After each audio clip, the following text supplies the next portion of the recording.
بسم الله الرحمن الرحیم. السلام علیکم ملګرو. د عبدالرحمن بابا کلام او ته هغې وضاحت او معنو سره ستاسو په خدمت کې حاضر یم.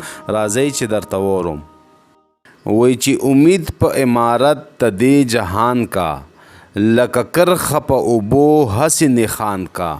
عبدالرحمن بابا فرمایي کم خلک چې د دې جهان په بنگلو په موټرو باندې باور کوي او زړه پورې تړلی دي، دا خلک لکه په اوبو کې چې څوک کرښې راکاږي او هیڅ نښان یې نه پاتې کیږي دغسې دي. مطلب دا چې د دنیا په جاه و جلال په دولت اعتماد کول داسې دي لکه څوک چې د اوبو په مخ کرښې راکاږي. څنګه چې په اوبو په مخ کرښې نه پاتې کیږي، دغسې د دنیا شی نه هم به نه پاتې کیږي.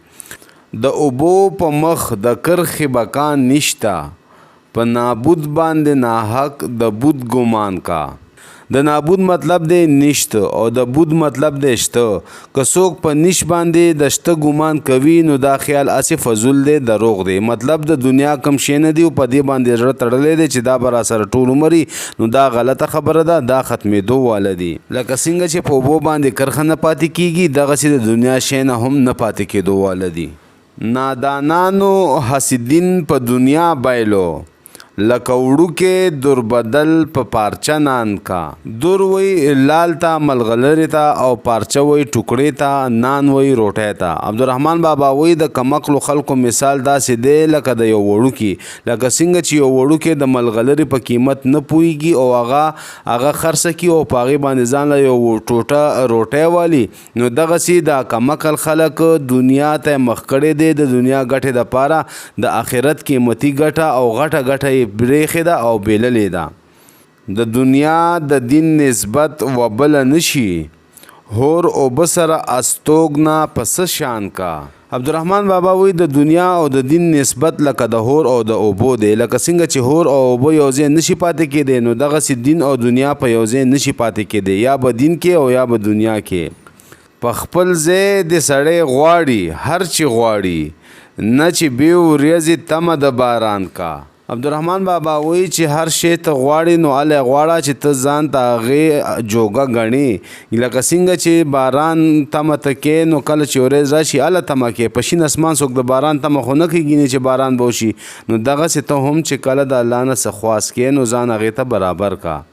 عشق د نفس له خاصیته منزه دی، کار د سترګو به څوک څرنګ په دهان کا.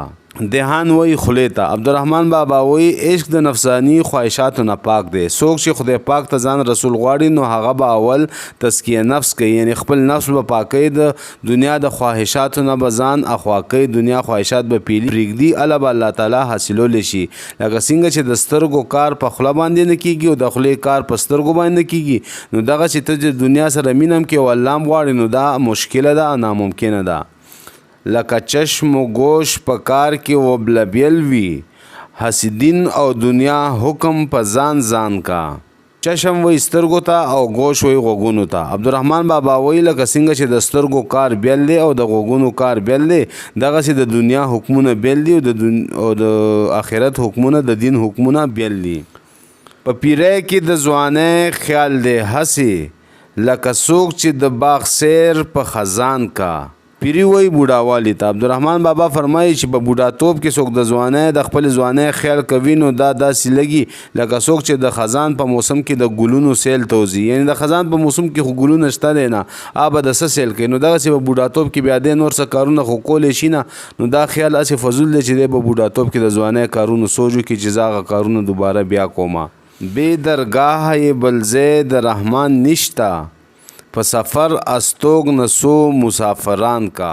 عبدالرحمن بابا فرمایي زما اصلي منزل الله تعالی حاصلول دي، ځکه نن سبا د الله تعالی ته نږدې نه یم، نو هېڅ خبره نه ده. یوه ورځ به داسې راشي زه خپل محنت کوم چې الله تعالی به ما ځان ته نږدې کړي او زه به خپل منزل ته ورسوم. لکه څنګه چې مسافر په پردي وطن کې ډیر وخت تیر کړي، خو ولې هغه د هغه اصلي ځای نه وي، دی اخري خپل وطن ته واپس راځي، نو زه به هم دغه رنګ الله تعالی ته ځان رسوم.